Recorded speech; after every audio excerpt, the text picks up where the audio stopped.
Salamat sa pagkamulong sa Ginoo. Nakas kayo nakas sa Kristiyanong kinabuhi, klaro atong padulungan mga igsoon. Hinaot lang ang Ginoo naghayag sa atong sarabutan, sa atong tibok pagkatawo na binuo yung niya. Sa John 14:1, inutadaan ka, do not let your heart be troubled. Believe into God, it's into. Masagol ka nganto sa Diyos. And believe also into me. Kanimili yes, anak. Mutuo ta sa amahan, mutuo ta sa anak. Atong pagtuo, atong pagdawat. Ang pagtuo nganto sa amahan, o ang pagsagol sa Diyos din nato. Then sa to, in my Father's house, iskutan niya ang amahan means the source of life. Ang amahan mo ang tinugdan sa kinabuhi. Ang kinabuhi, ipaagi niya sa anak na tumituan.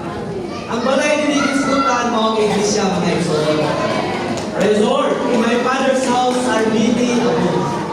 Salamat sa recovery version. Kaysa King James, iingon lang in my Father's house are many mansion. May dako, balay or mansion? Ang libog na ba, in my Father's house, balay, are many mansion. So, video na diferensya. Unang sa kayo salamat sa Ginoo.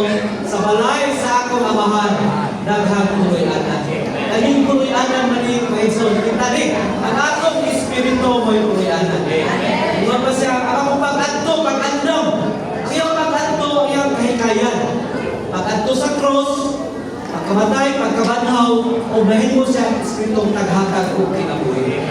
Siya, for I go to prepare a place for you. Nag-andam siya o lapit. Kaning lapit mo ang iglesia. Salamat sa Ginoo. Ay isang klaro na makakali. Basi doon na po itang pantong langit. Ang langit ay tulog hanggang third sila na verse 7. So sa kabahin at tungod nandun ang punta. Kabanaw na kumanaogon, manaman sa langit at tutawag pero manaog magod ang bagong Jerusalem. Next kita.